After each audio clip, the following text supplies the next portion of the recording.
Terima kasih kalian sudah klik video ini. Kali ini kita akan bahas tentang band asal Inggris, yaitu Queen. Tapi kita akan berfokus pada sang vokalis, yaitu Freddie Mercury. Menjadi salah satu penghibur yang paling dicintai para pecinta musik di dunia.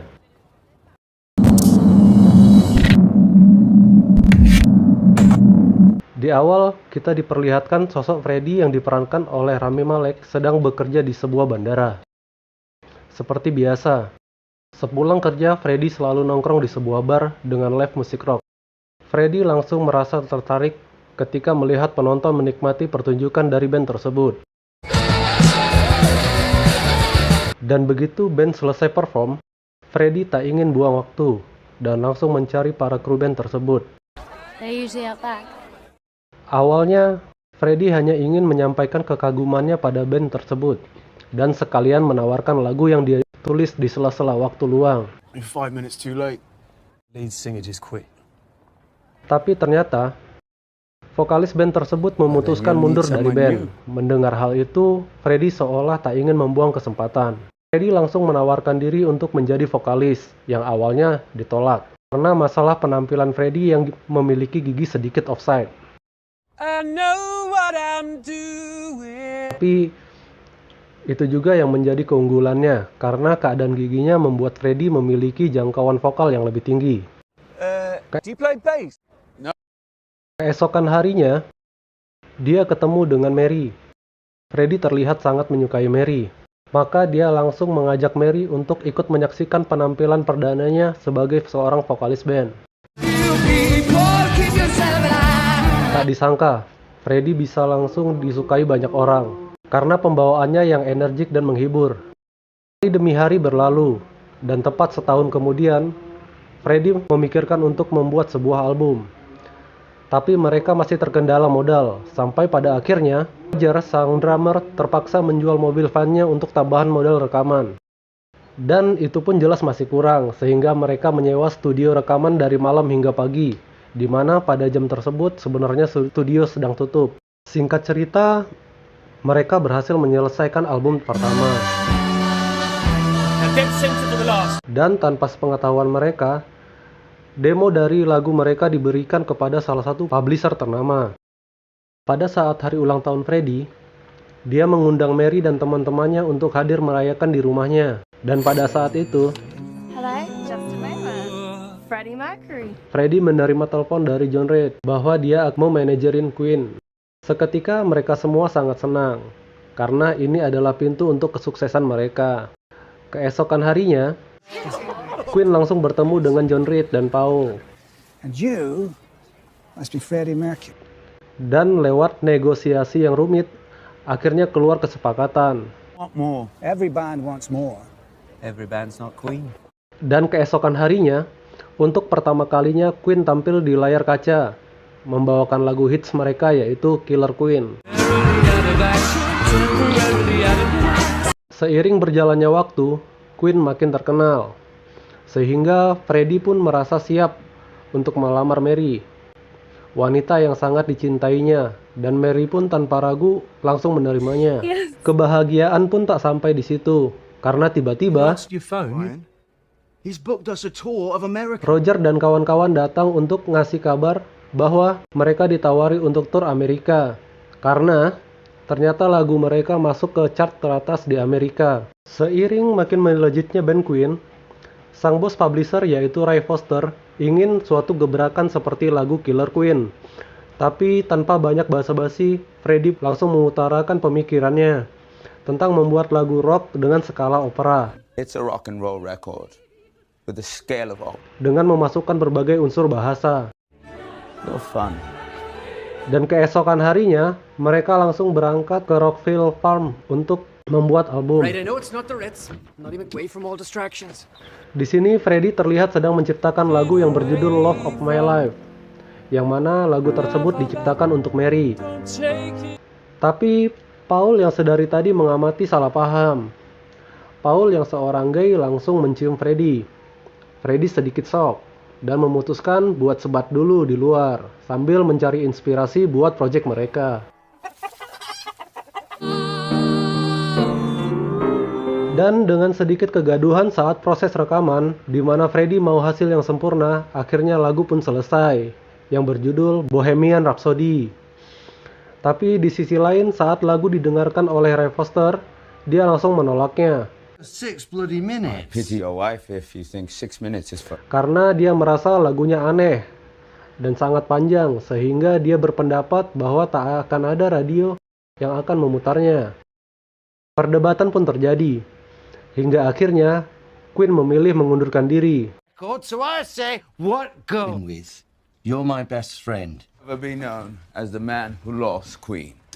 Bermodal kenalan Freddie yang bernama Kenny, akhirnya lagu Bohemian Rhapsody bisa diputarkan di radio.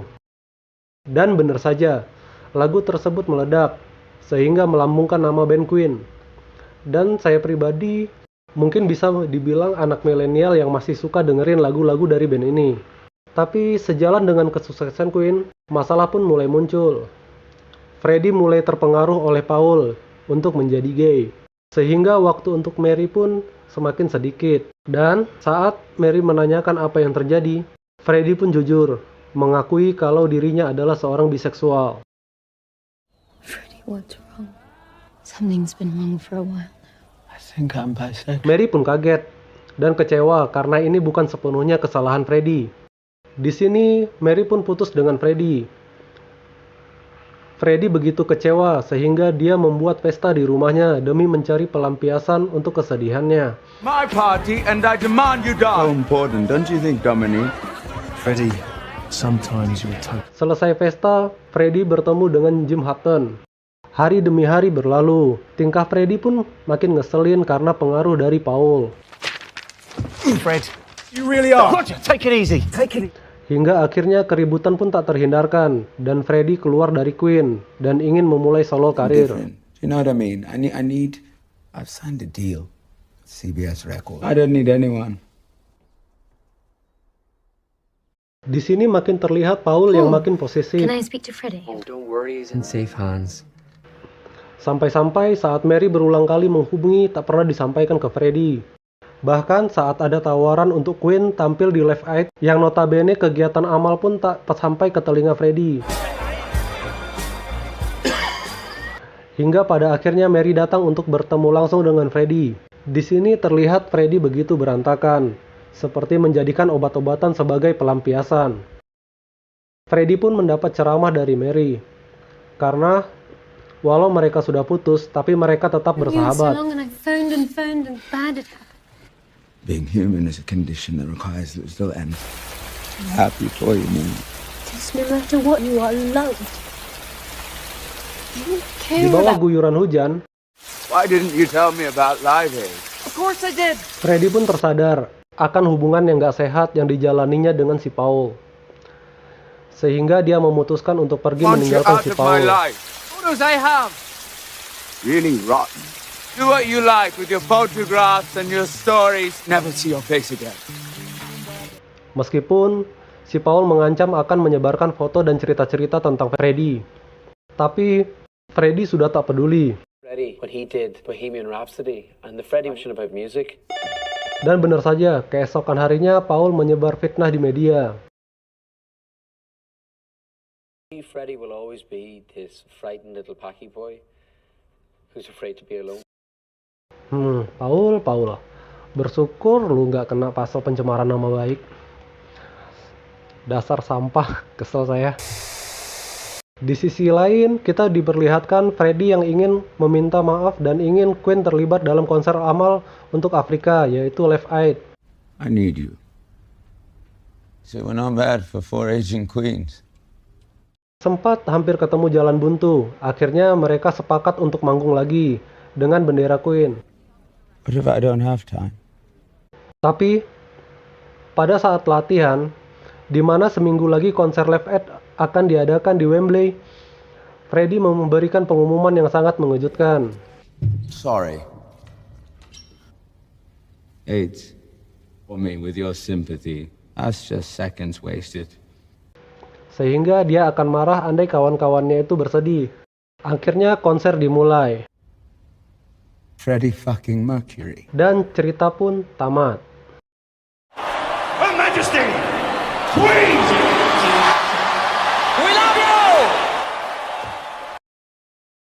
Freddie Mercury meninggal pada tahun 1991 pada usia 45 tahun karena komplikasi dari AIDS.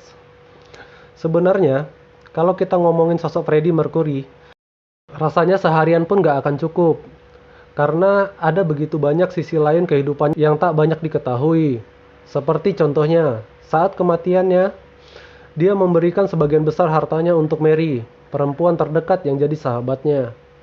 Pesan yang bisa kita ambil dari film ini, jangan mudah menyerah untuk menggapai mimpi, dan tak kalah penting, hindari seks bebas dan bermainlah dengan cara yang aman. Terima kasih sudah menonton dan ciao.